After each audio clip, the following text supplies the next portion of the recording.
Hey, Charles. Sometimes I really, really do feel like that. Like the storm in my head, it's just too loud. Like you just you can't even hear yourself think, much less feel like anything else could get through. Raquel, that is such a relatable feeling. Absolutely. And it's what we're really diving into tonight. We're going to revisit this incredibly powerful moment where Jesus, he's in this boat, right? And everyone around him is just in sheer panic. And he speaks these three words that honestly, changed everything for them. Wow. Okay, so what were those words? Because I'm already intrigued. I'm already thinking about my own storms. The words were, "Peace, be still." And the thing is, what if those same exact words, are being spoken over your heart, over your restless heart right now, over the chaos that's keeping you awake at night? We're going to lean into this ancient story and really discover how Jesus' authority, it's not just for raging seas out there, it's for the very personal chaos that keeps you from sleeping sometimes. Oh, that's powerful.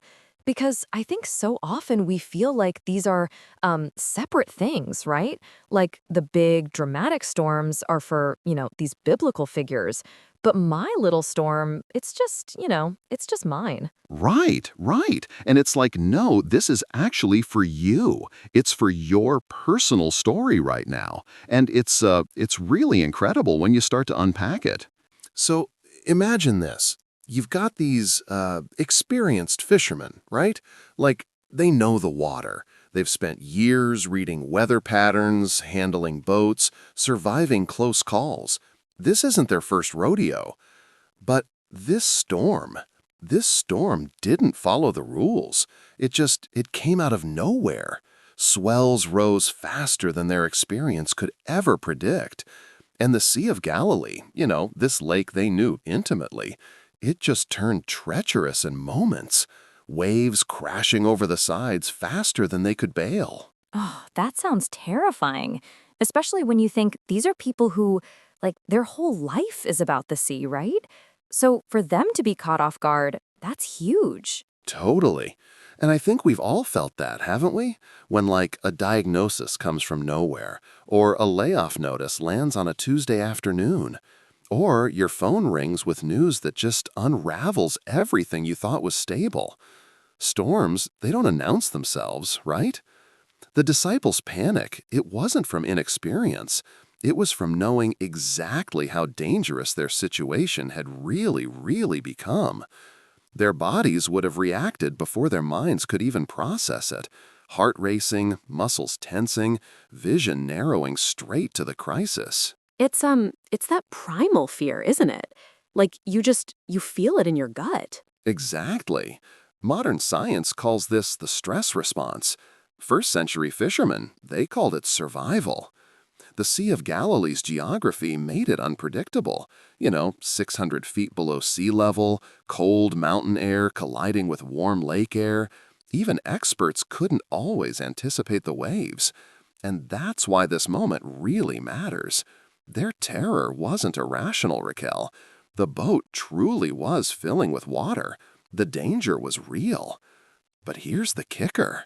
Yet one man slept. What? In the middle of all that? In the middle of all the chaos, the creaking wood, the shouting voices, the wind tearing at the sails, Jesus rested. Not careless, but certain. The disciples, they saw the storm and they assumed disaster. But Jesus saw the same storm and knew a deeper truth. No wave falls outside his authority.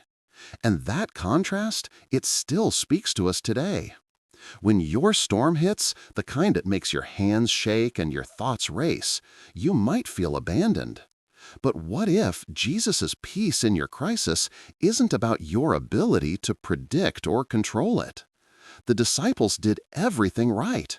They used their skills, they fought to stay afloat. But none of that changed the fact that they needed someone greater than the storm. And so do we.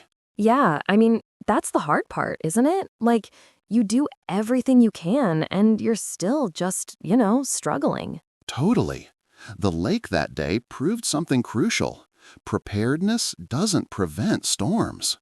The disciples' knowledge couldn't calm the winds. But there was a greater lesson in the chaos, one that we still need today. When that unexpected wave hits, when the bottom drops out, when the storm you didn't see coming takes your breath away, Jesus isn't surprised. He isn't scrambling. He's the same man who slept in that boat, the same voice that would soon speak to the waves, the same presence who sits with you now in whatever tempest has found you. The storm didn't change his power, it just revealed it. And your storm today, it doesn't change his nearness. It actually prepares you to witness it. That's a different way to look at it. Like, it's not a punishment, it's a revelation. Absolutely. And so their cry, it hangs in the air between waves, right? Teacher, don't you care if we drown? It's not a polite prayer, Raquel. It's not even a request for help. It's just raw accusation wrapped in terror. And you've whispered versions of this in hospital waiting rooms, staring at ceiling cracks at 3 a.m., checking bank balances that never add up, right? When crisis hits, our prayers often sound more like protests. We don't question God's ability, we question his attention. And notice what happens in the boat. Jesus sleeps. The disciples scream. The contrast couldn't be sharper. It's almost infuriating, isn't it? Like, how can you sleep through this? Right, right. Their eyes, they see only the water rising past their ankles, the sails ripping apart, the horizon tilting dangerously. But his rest declares a different reality. From his perspective, there was never a moment the boat was unguarded. The storm's violence only made his peace more visible. This is what fear does, Raquel. It shrinks our vision to the immediate threat. The disciples had watched Jesus heal the sick and cast out demons days earlier, but in that moment, none of that mattered. Terror has a way of erasing memory. You felt this. When the pain is loud enough, even yesterday's answered prayers feel irrelevant.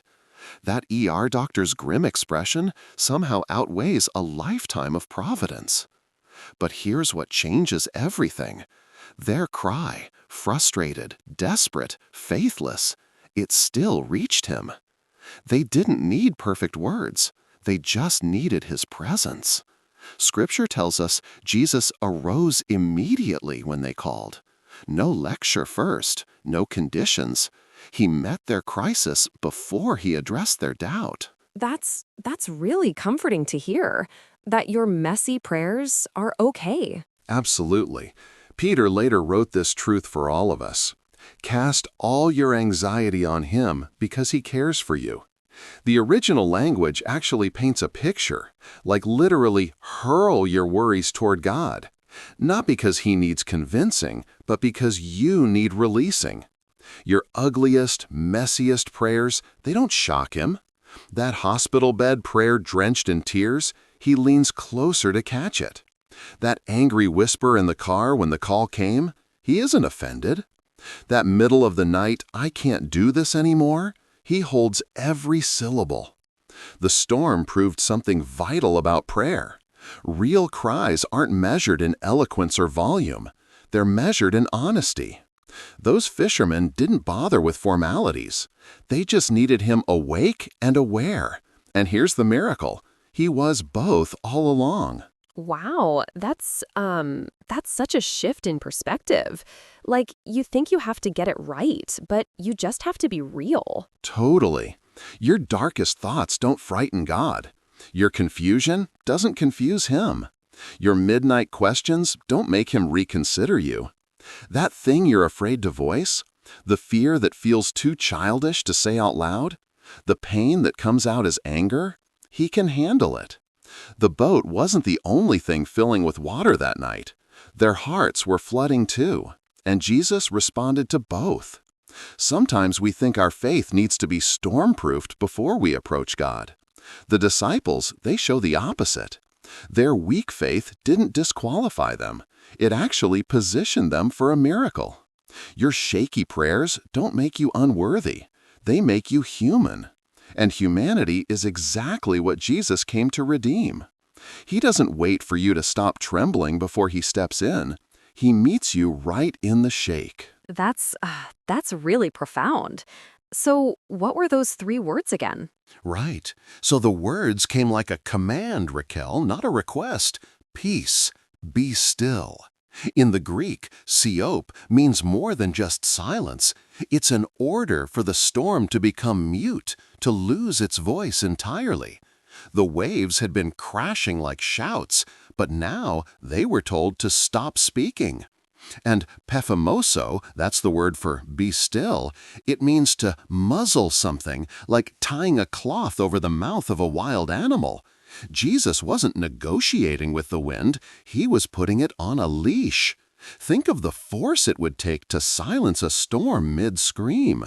The disciples had been bailing water, their muscles burning, their voices raw from shouting over the wind. The boat was filling faster than they could empty it. And then 3 words. That's all it took. Just 3 words? And it all stopped? Like, completely? Completely. The air went quiet. The water flattened like glass. The Greek word for what happened next, kopazo, means the storm didn't just stop. It grew tired, as if exhausted by its own rage. One moment, chaos. The next, a calm so deep you could hear the drip of water from the oars. Maybe your storm isn't made of wind and waves. Maybe it's the relentless rush of thoughts when you lie down at night, the what-ifs, the regrets, the fears that circle like sharks.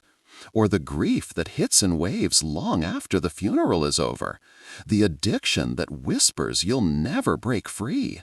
Those things can feel as uncontrollable as a Galilee squall. But the same voice that told the sea to shut its mouth speaks to your chaos now. That's really something to think about. That, like, the same power is available for my inner turmoil? Totally. Ancient sailors feared the sea because it was unpredictable, a force that could swallow ships whole. When Jesus muzzled the storm, he was doing more than saving the disciples. He was showing them who they were dealing with. The Creator doesn't stand helpless before his creation. He doesn't wring his hands over your panic attacks or your spiraling thoughts. He speaks, and the chaos has to listen. Notice how fast it happened. No gradual wind down, no lingering gusts, just peace. Instant. Complete. That's hard to imagine when you're in the middle of your own storm, when the noise has been going on for weeks or years. But peace isn't something Jesus negotiates. It's something he declares. Take a breath here, Raquel. Listen to the quiet after his words. That's the space you're standing in now. The storm in your mind, the one that keeps you awake, it doesn't get the final say. There's a voice that outranks it, a voice that has the last word. And that word is peace. Their hands were still wet from bailing water when the realization hit. The same men who'd been shouting over wind now stood silent, soaked clothes clinging to trembling limbs. "Who is this?" one whispered, and the question hung like mist over the calm sea. They weren't asking about his carpentry skills or sermon style anymore. They were staring at the evidence of something deeper, the way waves stood at attention when he spoke. That's a complete shift, right? From help us to who are you? Exactly. Fear had dominated their bodies minutes earlier, adrenaline spiking, muscles primed to fight or flee. But awe does something different. Science actually shows it lowers cortisol, the stress hormone. Their racing hearts weren't just slowing, they were recalibrating around a new reality. Jesus wasn't just a teacher now. He was someone the sea itself obeyed. You know this shift. Maybe not on a storm-tossed boat, but in a hospital corridor when the doctor's bad news met an unexpected peace. Or at a graveside, when grief cracked open to reveal stubborn hope. The disciples' terror turned to wonder because the storm became a lens, not obscuring Jesus, but magnifying him. Psalm 46 says it plain, "Be still and know that I am God." Sometimes stillness comes first, then the knowing. Yeah, that's a beautiful way to put it. It's not about analyzing the miracle, it's about encountering the miracle worker. Exactly. Notice their question wasn't theological, it was personal. Who is this? Not what just happened or how did he do that. They weren't analyzing the miracle. They were encountering the miracle worker. Their fear of drowning had masked his presence in the boat, but now, dripping cloaks, slack jaws, a silence so thick you could hear water droplets hitting the deck. This wasn't just relief, it was revelation. Modern believers often miss this progression. We want the calm without the awe. But the disciples' transformation happened in that suspended moment between the last ripple and their whispered question. Neuroscience confirms that awe expands our perception, making room for new understanding. Their panicked brains couldn't process Christ's divinity until the storm stopped shouting. It's like, you can't really hear God until the noise stops, right? Totally. There's another detail we overlook. The text says they were terrified after the calm, not comforted, shaken.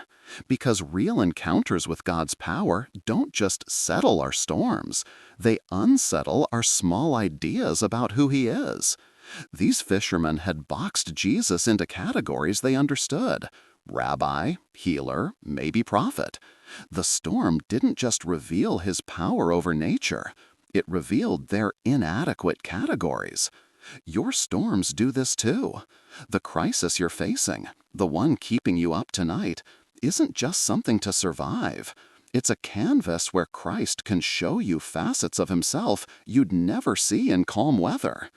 The disciples didn't walk away with a perfect theology that day, but they walked away knowing one thing for certain: the man in their boat was unlike anyone they'd ever met. Silence still does this. When the noise stops, the what-ifs, the worst-case scenarios, the mental replays, you're left with space to truly see, not just your problem, but His presence. The disciples asked the right question, but they didn't need an answer. The evidence was in the stillness around them, the absolute hush where chaos had been. That's where awe grows, not in explanations, but in the quiet after He speaks. The storm wasn't an accident Jesus slept through, Raquel. It was an opportunity He allowed. Think about that. He could have diverted the winds before they ever reached the boat. He could have suggested they delay the trip. But He let the waves rise. He let the boat take on water. He let experienced fishermen panic. Why? Because some lessons can't be learned in calm weather. You felt this, right? The frustration when God doesn't intervene on your timetable, the test results don't change, the job offer doesn't come, the relationship keeps unraveling. It's easy to misread the delay as absence. But Romans 8:28 isn't just a pretty verse, you know. It's a promise that every storm is being worked into a pattern for good. Not just patched over, not just stopped, but transformed into something that serves His purpose. So, like, the struggle itself is part of the plan, not just a glitch? Exactly. Consider the boat's position when Jesus finally spoke. The water had nearly swamped them. The storm had shown its full strength. Then, and only then, did He reveal His power in a way they'd never forget. If He'd calmed the winds earlier, would they have understood? Would they have known how completely He controlled their danger? Probably not. The extremity of their crisis became the canvas for His greatest demonstration. This plays out in ordinary lives too. A mother prays for her son's addiction for years before seeing breakthrough. A couple endures infertility before holding their adopted child. A businessman survives bankruptcy only to discover a deeper calling. These aren't just happy endings, they're testimonies shaped by waiting. The storm's duration wasn't wasted time. It was preparation for a revelation they couldn't have received any other way. That's a hard truth, but it's also like really hopeful. It really is. Jesus' question cuts deep, right? Why are you so afraid? Have you still no faith? He wasn't shaming them. He was pointing them backward to all the ways God had been faithful before, and forward to how this storm would expand their capacity to trust. Every wave they feared was another chance to witness His authority. Every anxious hour, another layer of self-reliance stripped away.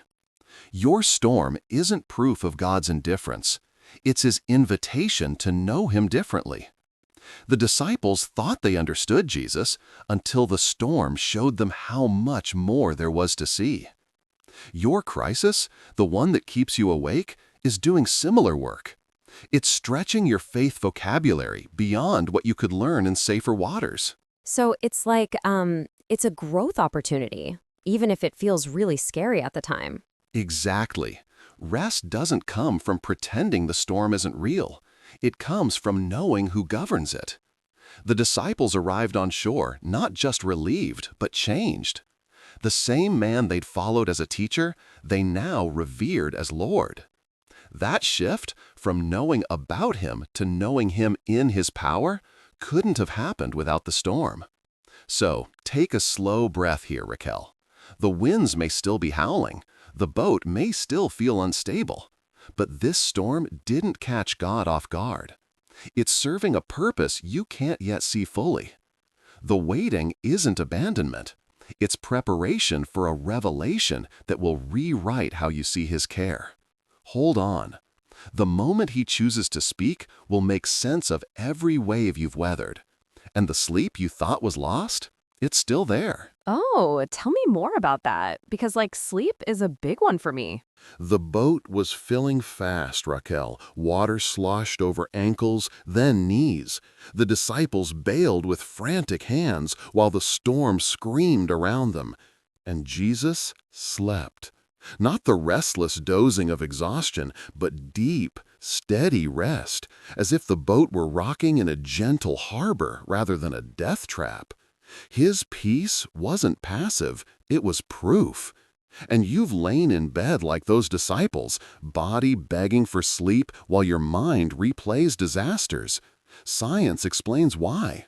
Anxiety floods your system with cortisol, that alert chemical meant for short-term crises. But when the crisis lives in your thoughts, there's no off switch. Your body stays tense even when the sheets are soft. Oh, that's so accurate. Like, you want to rest, but your body just won't let you. Totally. Philippians calls it peace that surpasses understanding, not because it ignores reality, but because it outlasts circumstances. Jesus knew the storm was dangerous. He also knew His Father's hand held the boat, and Him. That's why He could rest. Not absence of trouble, but presence of trust. The disciples missed this. They saw Jesus sleeping and assumed He didn't care. But His rest wasn't indifference. It was an object lesson. On that boat, amid crashing waves, Jesus demonstrated a kind of peace that doesn't come from controlled outcomes. It comes from surrendered ones. Research shows how faith practices lower cortisol levels. Prayer slows breathing. Meditating on Scripture shifts nervous system responses. These aren't escape tactics. They're recalibrations, ways to align with the peace Jesus carried into that storm. Your midnight spirals don't have to be battlegrounds. They can become altars where you relearn resting while the storm still blows. That's a beautiful image, turning those restless nights into something meaningful. It really is. Notice what happens after Jesus calms the sea. He doesn't scold them for waking Him. He questions their fear, not to shame them, but to reorient them. Faith wasn't meant to prevent storms. It was meant to sustain them, to be the anchor when sleep won't come, when the medical report looms, when the future feels unstable. The invitation stands for you tonight, Raquel, not to manufacture calm through willpower, but to receive it through surrender. Your body wasn't designed to live on high alert. Those racing thoughts at 2 a.m., they're not your burden to carry alone. The same voice that told the waves to hush speaks over your restless mind now. Scientists measure sleep in cycles and stages. Jesus measures it in trust. You won't find perfect rest by eliminating all worry first. You'll find it by practicing what the disciples learned that night, that the boat, the storm, even your faltering faith are all held in hands that don't tire. That's a huge relief, honestly. Like, you don't have to fix it all first. Totally. Close your eyes here. Picture the scene after the miracle. Water dripping from the sails, disciples catching their breath, Jesus' cloak still damp from spray. The air is quiet now, the kind of quiet that seeps into bones. That's the peace he offers you tonight, not as a reward for figuring everything out, but as a gift to receive when you're tired of trying. The storm didn't shake Jesus awake. The disciples' cries did. Your prayers mattered just as much, however fragmented, however desperate, however small. He hears, he responds, and sometimes, often, his first answer isn't to calm the storm outside, but to bring peace to the one within. Sleep isn't just biology tonight. It's trust in motion. This isn't just a story from 2,000 years ago, Raquel. It's happening now, in your restless thoughts, your pounding heart, the things keeping you awake tonight. Picture your anxiety as something tangible. See it there in that boat with Jesus. The same boat that weathered the storm. The same hands that calmed the water are holding what troubles you now. Name it quietly. That fear about your health, the test results still pending, the relationship that feels broken beyond repair, the financial pressure that tightens your chest each morning. These aren't abstract worries. They're specific, just like the waves those disciples faced. And like those fishermen, you've probably tried everything to fix it, bailing faster, working harder, thinking longer. But some storms don't respond to effort. They respond to authority. Hebrews 13:8 reminds us, Jesus Christ is the same yesterday, today, and forever. The power that silenced that storm didn't fade with time. It didn't weaken with distance. He spoke to chaos then, and he speaks to it now, in your life, in this moment. The words that flattened those waves are the same words reaching you tonight. So, like, right now, I can actually hear those words for my own struggles? Absolutely. Try this. Breathe in slowly. As you exhale, whisper, Jesus, speak peace here. Name where it hurts, that knot in your stomach about the future, the memory that still stings, the uncertainty you can't shake. Say it plainly, speak peace here. You don't need perfect words, the disciples didn't. Their prayer was raw, desperate, accusatory even. Don't you care? And still he answered. Listen now. That command, peace, be still carries the same force. The Greek words hold weight. Siope, an order for silence, like pressing a mute button on chaos. Pephamoso, to muzzle something, tying shut the jaws of what torments you. This isn't hopeful thinking. It's divine authority. The storm didn't negotiate. It obeyed. We're going to sit with this. Let that settle. Feel the hush spreading where noise was loudest. The disciples didn't just see the miracle. They felt the sudden quiet. The wind stopped mid-scream. The waves froze mid-crash. That's what divine interruption feels like. This isn't about ignoring your storm. It's about who gets the last word. Those racing thoughts about tomorrow? Muzzled. The guilt that plays on loop? Silenced. The what-ifs that spiral? Cut off mid-sentence. The audio isn't just recording, Raquel. It's an instrument. The same voice that calmed physical waves, now calming internal ones. Close your eyes. Where do you most need these words to land? Picture them sinking into that place, deeper than the fear sits. Peace. Be still. The disciples asked, "Who is this?" because their categories for Jesus shattered that night. Yours might too. The storm you're facing, it's not just something to survive. It's where you'll discover His voice speaks as clearly now as it did then, in the same tone, with the same power. No wave is too wild, no night too long. His words still work. The storm didn't change Jesus, it revealed Him. Your restless night does the same. When you whisper, "Peace, be still," to those racing thoughts, you're not just repeating words. You're leaning into the same authority that hushed the sea. Try it tonight. Each time you wake, let those 3 words anchor you. The psalmist got it right. You can lie down in peace because safety doesn't depend on your vigilance. It rests in His. Sleep isn't failure, it's surrender. Your boat may rock, but it won't sink. His hands hold what keeps you awake. Close your eyes now. Morning will come. You're held. Wow, Charles, that's just incredibly powerful. To think that those words, at authority, is for us right now. Thank you.